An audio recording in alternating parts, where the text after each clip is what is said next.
Assalamualaikum warahmatullahi wabarakatuh. Masih melanjutkan di menyelesaikan siklus akuntansi PD Mulia Jaya. Kita memasuki video yang ketiga, yaitu kita nanti akan menyusun beberapa laporan keuangan.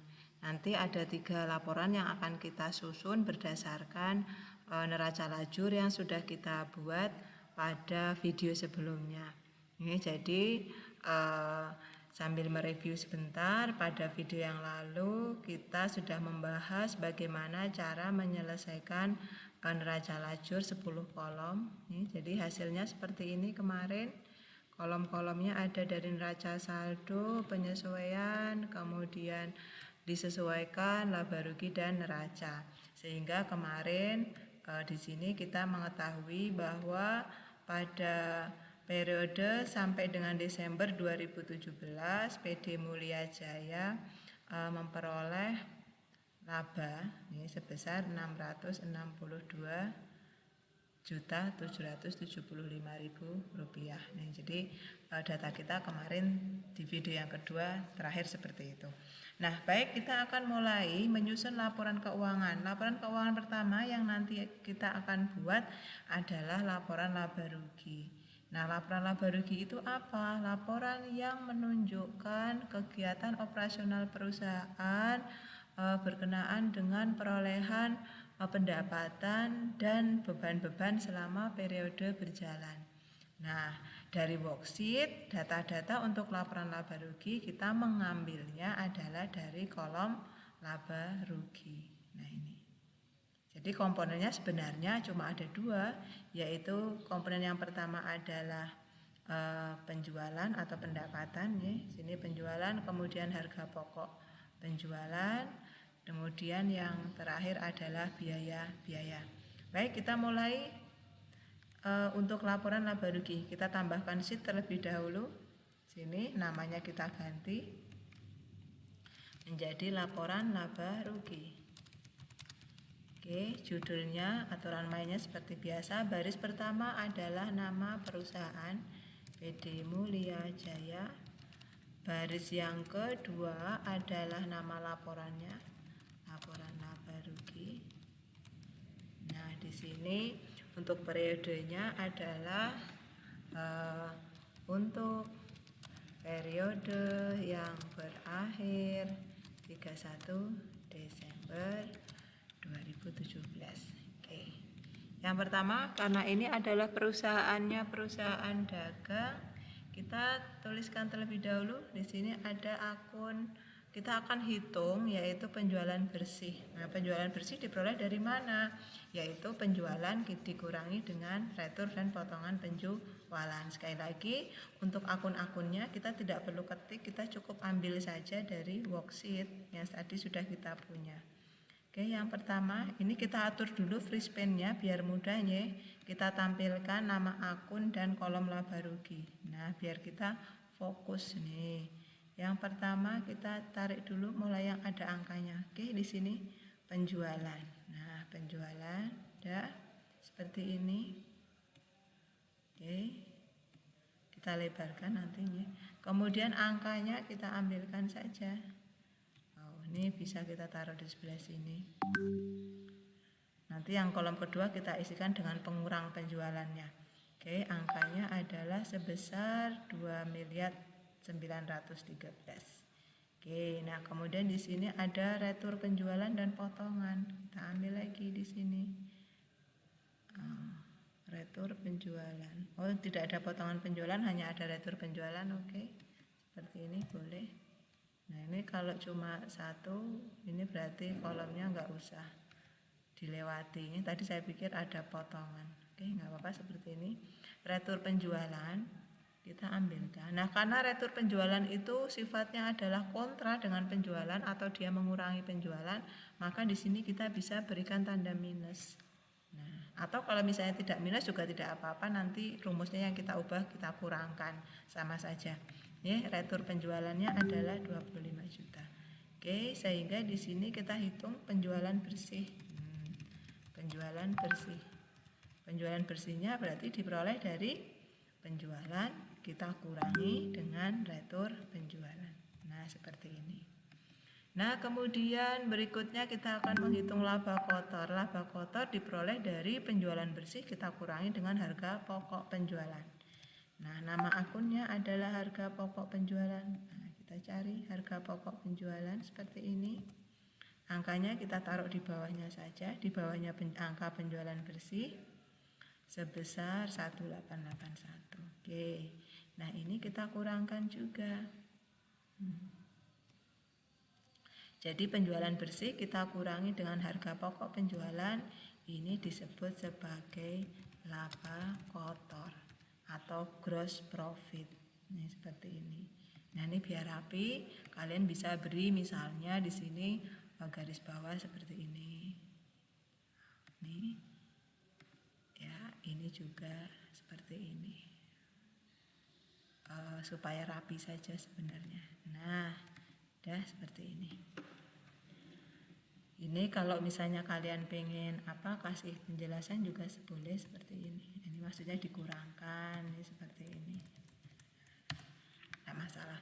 Berikutnya kita akan menghitung beban operasional. Nah, kita lihat di sini raja lajur 5 tadi sudah muncul harga pokok nih. Untuk yang pembelian, retur dan sebagainya, karena tadi sudah disesuaikan, kita tinggal muncul satu angka harga pokok penjualan, maka kita masuk ke beban-beban. Nah, beban-beban ini diawali dengan angka 6 nih.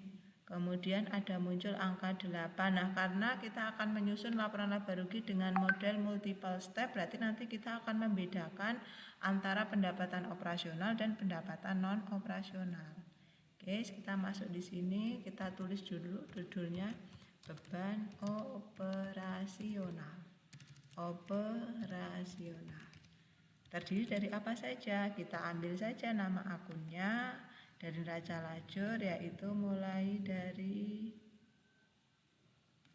beban iklan.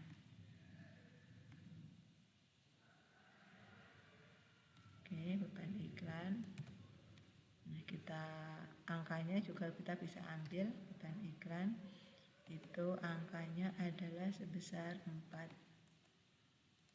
juta. Nah, ini dua kolom ini kita copy ke bawah.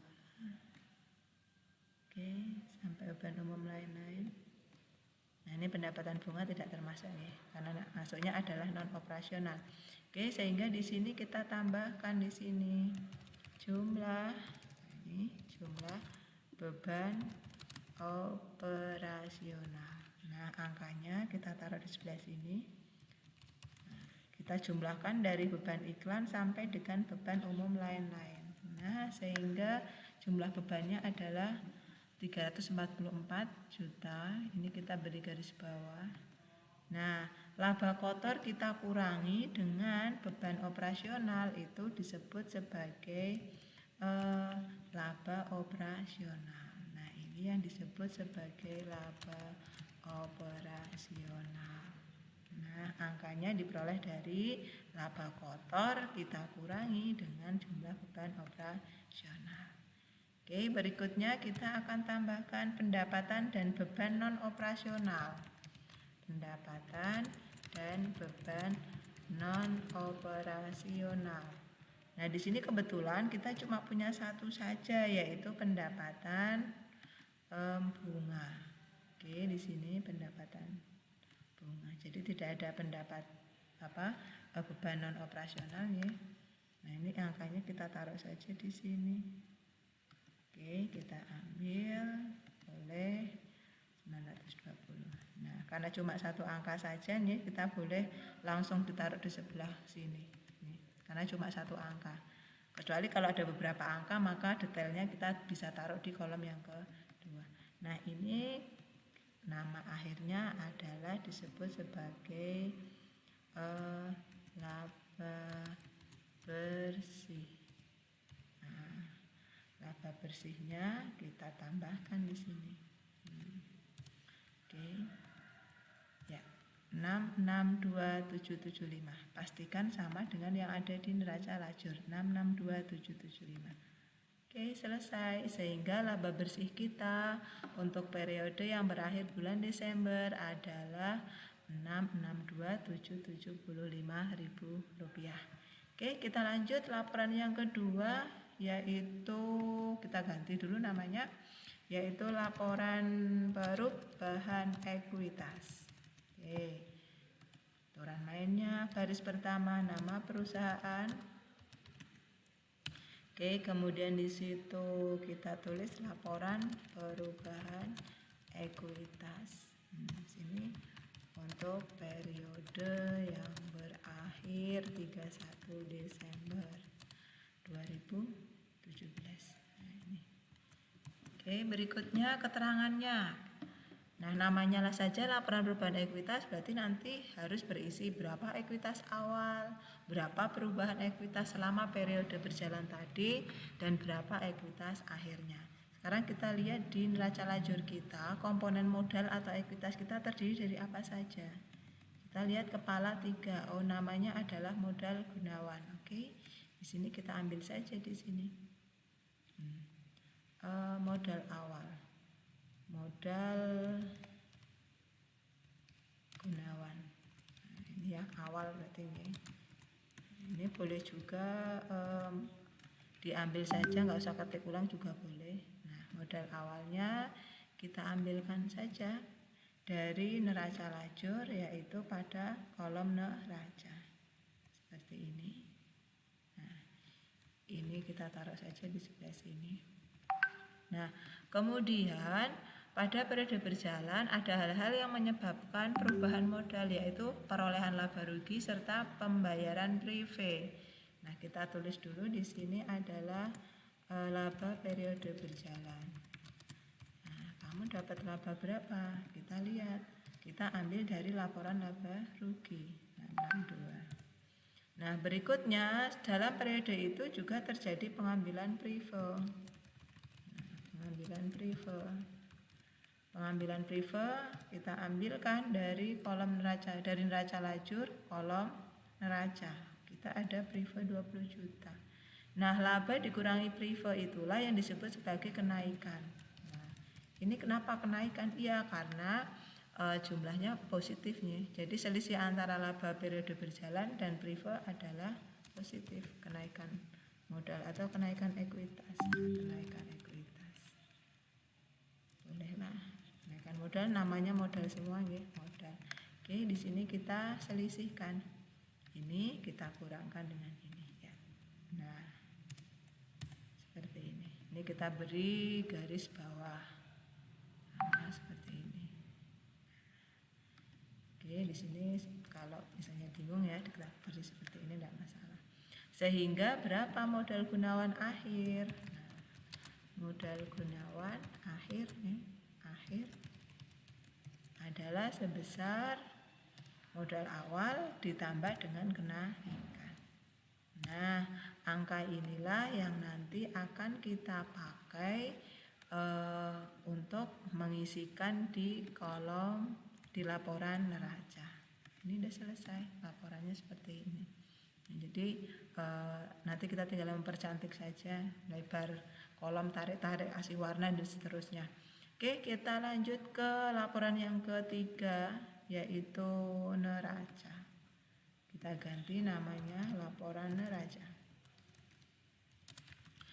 Laporan neraca sendiri adalah laporan yang menunjukkan posisi keuangan perusahaan. Posisi keuangan terdiri dari komponen apa saja?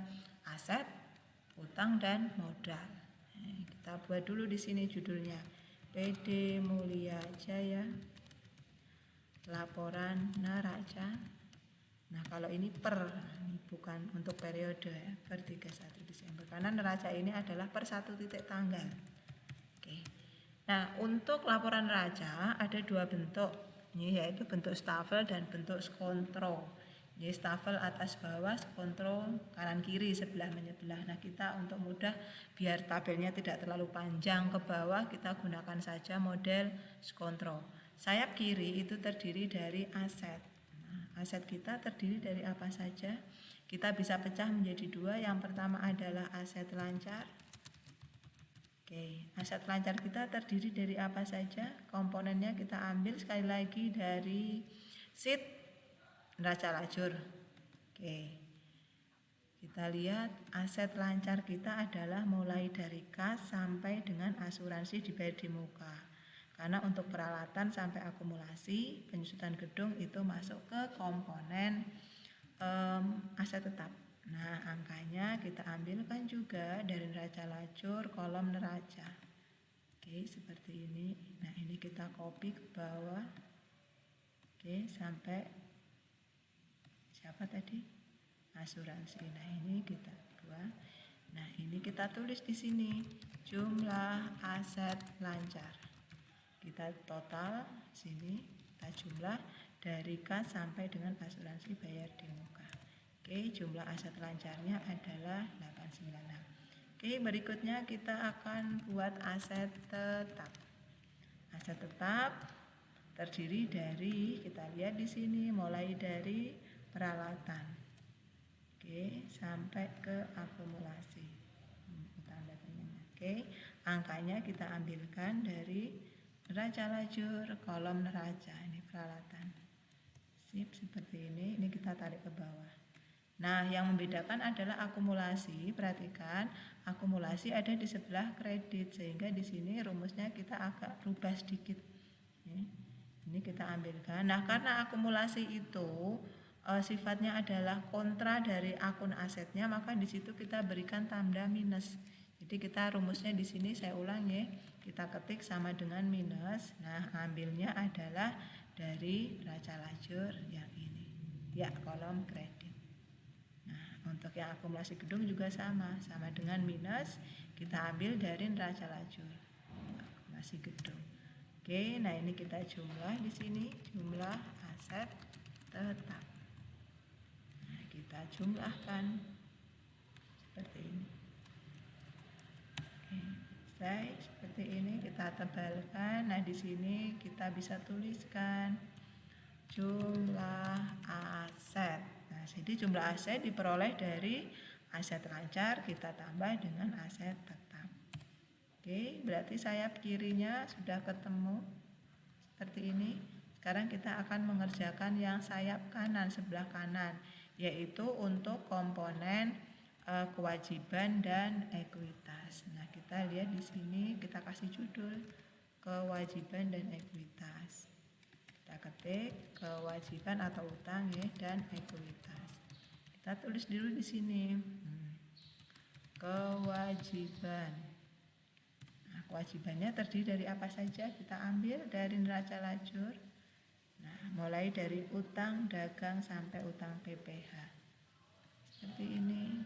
Angkanya kita ambilkan juga dari sini. Ya. Tarik ke bawah. Ini bisa kita lebarkan seperti ini. Oke, kita bisa tulis di sini. Di sini nggak apa-apa, kita kasih jumlah kewajiban.